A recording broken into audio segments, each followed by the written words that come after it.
Olá pessoal, sou Natália Julinda, da Paróquia Nossa Senhora de Nazaré, cidade de Cabedelo, e vamos dar continuidade à formação sobre a Santa Missa. No vídeo passado falei sobre o ato penitencial e nesse vídeo falarei sobre o Glória. Veja, a Santa Missa, de fato, ela é a história da nossa salvação. Deus criou o mundo, Deus nos criou, Deus se revelou a nós e nos atraiu a Ele com seu imenso amor. Mas nós muitas vezes, assim como o povo de Israel desde o Antigo Testamento, nós correspondemos a esse amor de Deus com infidelidades. Mas atraídos e estimulados pela grande fidelidade de Deus e por seu grande amor, nós ousamos nos aproximar com confiança de Deus para pedir: Senhor, tende piedade de nós, como fazemos no ato penitencial durante a Santa Missa. E Deus, Ele ouve as nossas súplicas, Ele vê o nosso coração contrito e Ele nos concede Jesus, a nossa salvação. E de fato Jesus significa Yahvé salva, porque Ele veio para salvar o povo dos seus pecados. Jesus, então, é nos dado para a nossa salvação, para o perdão dos nossos pecados e para que entremos em comunhão completa com Deus. Veja o que acontece nas Sagradas Escrituras quando Jesus nasce em nosso meio. Evangelho de São Lucas, capítulo 2, versículo 8. Quando Jesus nasceu na manjedoura, em Belém, nas proximidades haviam pastores que durante a vigília da noite estavam montando uma guarda para proteger o seu rebanho. E aí um anjo vai anunciar a esses pastores que uma grande alegria que foi dada a todo o povo, que lhes foi dado um Salvador que é Cristo Senhor. Estavam anunciando então uma grande alegria. E depois que esse anjo falou isso, se juntou a ele uma multidão do exército celeste a louvar a Deus, dizendo: glória a Deus no mais alto dos céus, glória a Deus nas alturas e paz na terra aos homens que Ele ama. Veja, na Santa Missa, do mesmo modo, depois do ato penitencial, nós glorificamos a Deus, porque nos deu Jesus, a salvação dos nossos pecados, a salvação da nossa vida e aquele que nos dá a comunhão com Deus. Só um detalhe, o anjo, no Evangelho de São Lucas, ele aparece aos pastores que montavam guarda para proteger o seu rebanho na vigília da noite. Quem é o verdadeiro pastor? Jesus é o pastor que nos conduz. Nós somos o seu rebanho, nós somos a ovelha que ele conhece pelo nome. E mesmo durante a vigília da noite, onde tudo é escuridão, onde tudo parece ser mais perigoso, Jesus monta a guarda para nos vigiar, para nos proteger, para não permitir que nós sejamos roubados pelos lobos.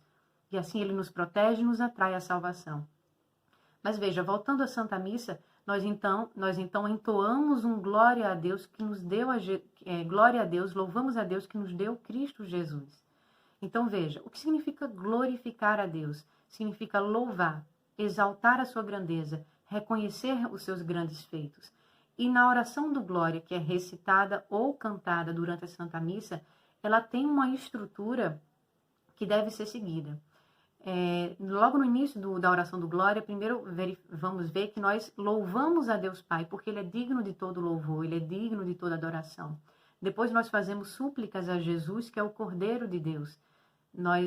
Nessa súplica nós falamos: vós que tirais o pecado do mundo, tende piedade de nós. Vós que estáis à direita de Deus, tende piedade de nós. Então veja, vós que tirais o pecado do mundo, Jesus que foi imolado por nós. Vós que estáis à direita de Deus, Jesus ressuscitado. Então Jesus imolado e ressuscitado ao mesmo tempo. Jesus está diante de Deus, suplicando por nós. E nós fechamos o Glória professando que nós estamos em unidade com o Espírito Santo, louvando a Deus e suplicando ao Cordeiro. Então veja, a oração do Glória que nós cantamos na Santa Missa é uma oração que, a princípio, eu nem precisaria aqui rezar com vocês essa oração, falar para vocês como é essa oração.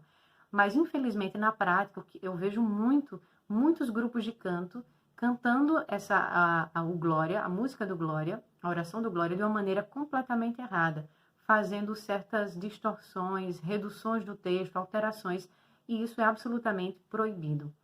Então vamos ver como é que é a oração do Glória que deve ser recitada ou cantada durante a Santa Missa.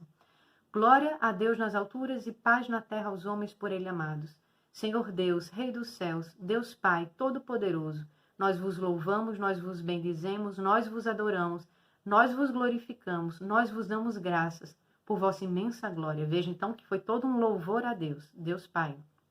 Continua. Senhor Jesus Cristo, inclinação de cabeça porque foi falado o nome de Jesus.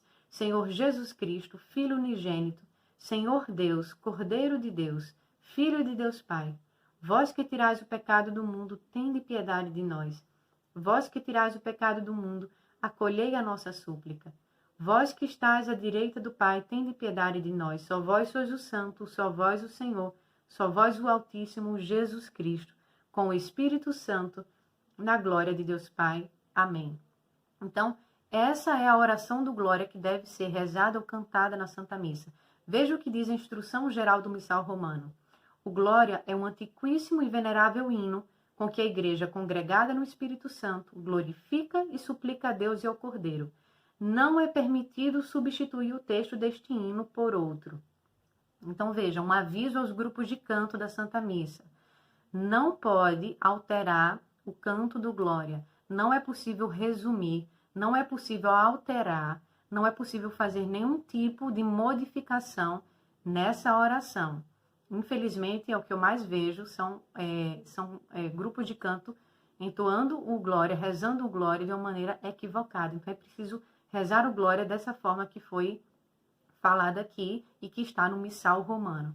Outro aviso aos grupos de música. É preciso muito cuidado com o ritmo do Glória. Não é porque aqui é um louvor a Deus e há uma alegria nesse louvor que significa que tem que haver uma agitação, uma euforia, uma exaltação. Não é isso. Aqui há uma alegria serena, uma alegria solene. Não é uma agitação.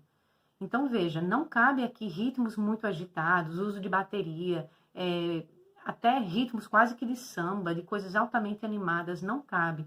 Porque nós temos que ver que a Santa Missa ela é toda uma linha única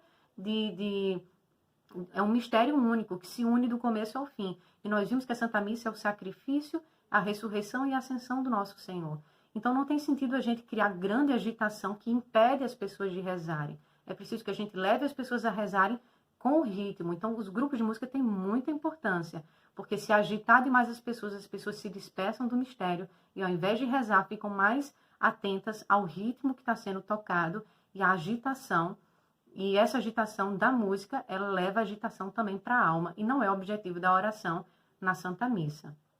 Bom, terminado o Glória, o sacerdote, ele de mãos unidas, falará, oremos. E aí, neste momento, ele deve promover um pouco de silêncio para que cada pessoa que está na Santa Missa faça suas intenções. E daí o sacerdote, depois desse momento de silêncio, ele vai abrir os braços. Por que ele abre os braços? Essa oração, essa posição, é a posição muito antiga que simboliza a igreja que reza. Porque o sacerdote, ele se configura a Cristo crucificado. Essa é a posição do Cristo crucificado. Então, o sacerdote, ele reza na posição do Cristo crucificado. E aí, nesse momento, ele faz uma oração chamada de oração coleta, onde se coleta todas as intenções do povo de Deus para se oferecer a Deus essas orações. Um exemplo de oração coleta seria seria um exemplo que eu vou trazer para vocês agora. Deus eterno e todo-poderoso, a quem ousamos chamar de Pai, dai-nos cada vez mais um coração de filhos, para alcançarmos um dia a herança que prometestes, por nosso Senhor Jesus Cristo, vosso Filho, na unidade do Espírito Santo. Inclinação de cabeça. Então, o padre faz essa oração, e aí depois dessa oração, nós entraremos na liturgia da palavra. Terminaremos os ritos iniciais, iniciaremos a liturgia da palavra. Antes de finalizar esse vídeo, é importante destacarmos que desde o início da Santa Missa, desde a procissão de entrada até agora, nós estamos de pé na Santa Missa. E por que estamos de pé na Santa Missa? Porque essa posição de pé é uma posição de quem está em prontidão, de quem está bem disposto a viver o mistério. Veja, por exemplo, o Evangelho de São Lucas, capítulo 21, versículo 34, que diz o seguinte: ficai acordados, orando em todo momento, para ficar de pé diante do Filho do Homem. Nossa Senhora também, aos pés da cruz, ela estava de pé, porque ela também estava sacrificando o seu coração transpassado. No livro de Ezequiel, capítulo 37, quando Deus vai falar sobre a restauração da esperança de Israel, ele mostra com a figura dessa restauração, dizendo o seguinte, que ele fará com que o povo de Israel fique de pé como um exército. Portanto, estar de pé como um exército, estar de pé em prontidão e bem disposto. É É por isso que nós ficamos de pé durante todo esse momento da Santa Missa e em alguns outros momentos também. Porque os gestos corporais da Santa Missa são muito importantes, porque nós rezamos com o nosso corpo, com a nossa mente e com a nossa alma. Espero que vocês tenham gostado dessa parte da formação. Espero que vocês perseverem, que fiquem conosco, que curtam e compartilhem esse vídeo. Encontro vocês no nosso próximo vídeo.